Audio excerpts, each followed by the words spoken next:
Good morning students. गेल्या लेक्चरला आपण प्रदायी bank म्हणजे काय याचा विचार केला होता. प्रदानाचे कार्य करणारी बँक म्हणजेच प्रदाय बँक. आता प्रदान म्हणजे काय, तर एखादा चेक बँकेत आला आणि त्याचे पैसे काउंटरवरती दिले जातात, या प्रक्रियेस प्रदान असं म्हटलं जातं. म्हणजे प्रदानाचं कार्य करणारी बँक म्हणजेच प्रदाय बँक किंवा चेकचे पैसे देणारी बँक म्हणजेच प्रदायी बँक हो. पण प्रदानाचं कार्य करीत असताना बँकेसमोर दुहेरी संकट उभं राहताना दिसतं. एक म्हणजे अयोग्य व्यक्तीस पैसे दिल्यास नुकसान भरपाई बँकेलाच द्यावी लागते, आणि योग्य व्यक्तीस पैसे देण्याचे नाकारल्यास नुकसान भरपाई बँकेलाच द्यावी लागते. म्हणजे प्रदायी बँकेस दोन्हीकडून संकट असतं. तर या संकटातून बाहेर पडण्यासाठी बँकेने काही दक्षता घ्यावयाच्या असतात. त्या दक्षतांचाही अभ्यास आपण केलेला आहे. यामध्ये 1. खातेदाराची सही, 2. चेकवरील दिनांक, 3. रक्कम अक्षरी आणि अंकी असते. दोन्हीचं साम्य बघूनच चेकचं प्रदान करावं लागतं. त्यानंतर विकृत चेक असेल, त्यानंतर फेरफार केलेला चेक असेल, कार्यालयीन वेळ असेल, त्या सर्व दक्षता घेऊनच बँकेने चेकचं प्रदान केलं पाहिजे. यातूनही काही संकट आलं तर प्रदायी बँकेस काही संरक्षण मिळतं. त्या संरक्षणाचा विचार आपल्याला करायचा आहे. तर या संरक्षणामध्ये प्रामुख्याने काही कलमांचा समावेश होतो. त्यामध्ये पहिलं कलम म्हणजेच यथाविधी प्रदान, कलम 10. तर कलम 10 यथाविधी प्रदान. तर यथाविधी प्रदान म्हणजे नेमकं काय, तर यथाविधी म्हणजे चेकवरील स्पष्ट अनुसंधानाप्रमाणे चेकचे प्रदान केल्यास त्यास यथाविधी प्रदान असं म्हटलं जातं. तर स्पष्ट अनुसंधानाप्रमाणे म्हणजे काय, तर चेकवरील स्पष्ट सूचनेनुसार चेकचं प्रदान केल्यास त्याला यथाविधी प्रदान असे म्हणतात. तर चेकवरती कोणकोणत्या सूचना असतात, त्यानुसार चेकचं प्रदान केलं पाहिजे. तर एक चेकवरती दिनांकाची सूचना दिलेली असते.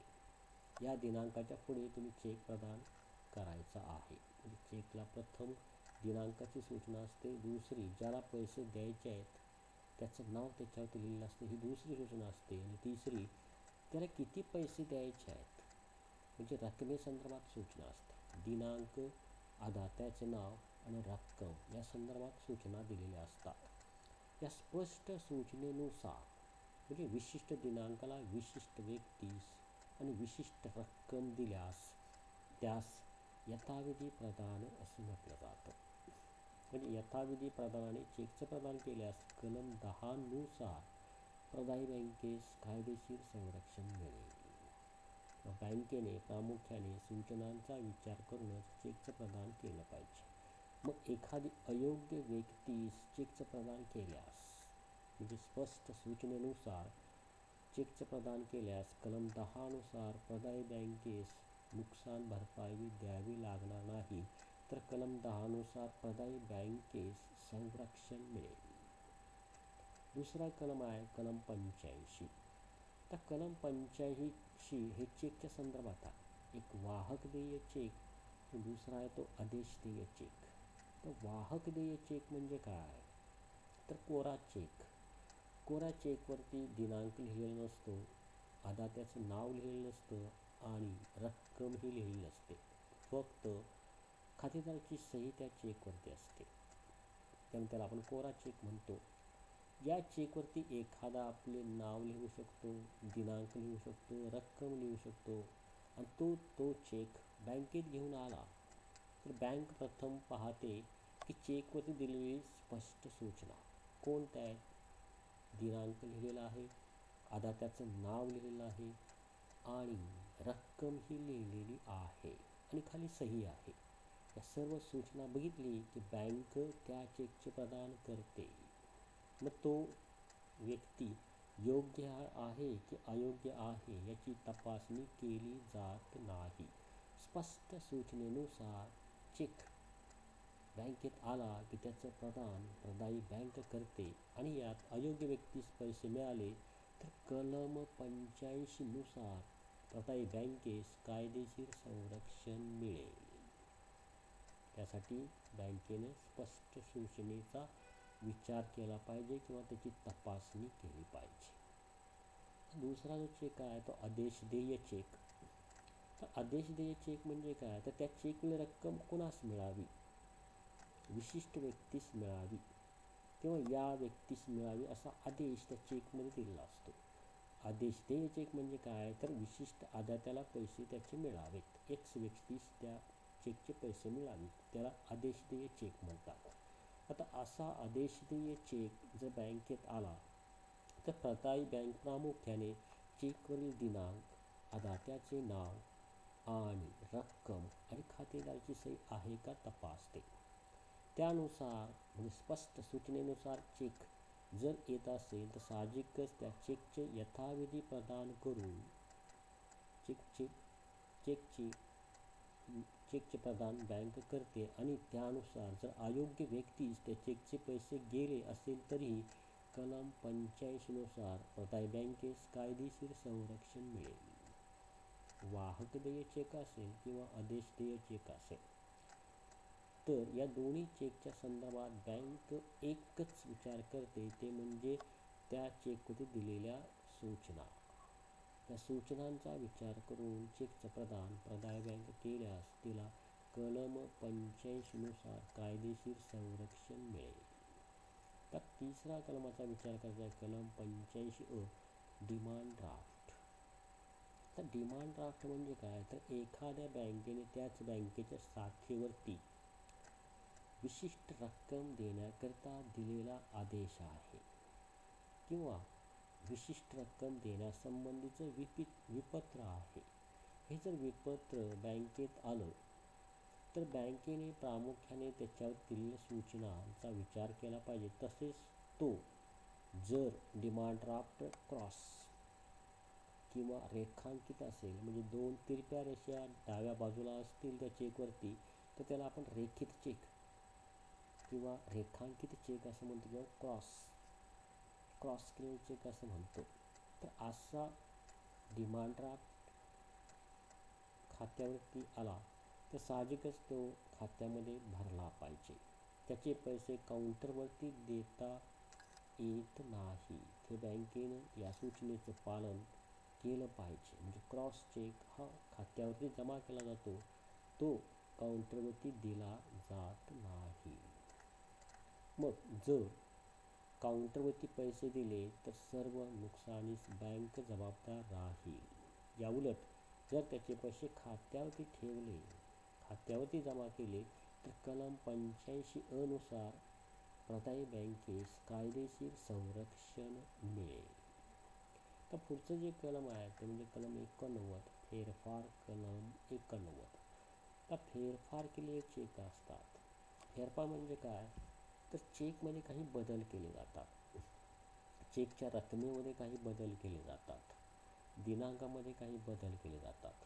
हे जे बदल असतात या बदलांनाच आपण फेरफार असे म्हणतो. व फेरफार केलेले चेक वर करणे म्हणजे आपण चेक पाहिल्या दिनांकामध्ये बदल केलेला दिसतोय किंवा रकमेमध्ये बदल केलेला हा दिसतोय, हे जर समजत असेल तर अशा चेकचं प्रदान प्रदायी बँकेने करू नये. परंतु ते समजत नसेल, म्हणजे बदल केलेला आहे पण समजत नाही, असं जर असेल ना, अशा चेकचं प्रदान स्पष्ट सूचनेनुसार प्रदायी बँकेने केल्यास कलम 89 नुसार कायदेशीर संरक्षण बँकेस मिळेल.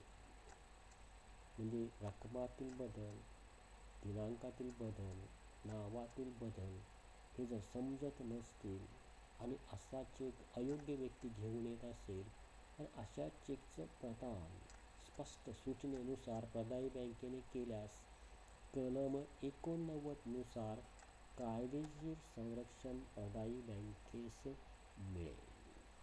आता पुढचं जे कलम आहे ते म्हणजे कलम 126, रेखित चेक. रेखित चेक म्हणजेच रेखांकित चेक किंवा क्रॉस चेक. तर क्रॉस चेकच्या संदर्भात आपण पाहतोय की 3 ते 4 प्रकारे चेक क्रॉस करता येतो किंवा 2 तिरप्या रेषा मारल्या, त्याच्यामध्ये न काय लिहिता फक्त 2 तिरप्या रेषा मारल्या तरी तो चेक रेखित होतो. असा रेखित चेक बँकेत आल्यास त्या बँकेने प्रामुख्याने त्या चेकवरील सूचनांचा विचार केला पाहिजे किंवा सूचना तपासल्या पाहिजेत. एक दिनांकाची सूचना असेल, दुसरी नावाची सूचना असेल, तिसरी रकमेची सूचना असेल, चौथं सही आहे की नाही हे पाहिले पाहिजे.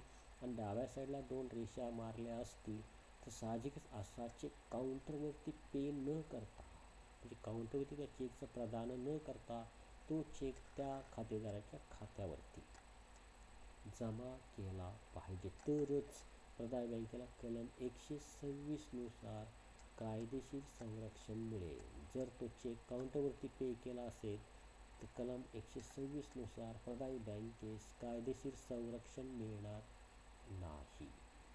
तर पुढचं कलम आहे ते म्हणजे 127. त्या कलमाला नाव आहे बहुरेखित चेक. तर रेखित चेकचा आपण अभ्यास केलेला आहे. 2 तिरप्या रेषा मारल्या तो रेखित होतं.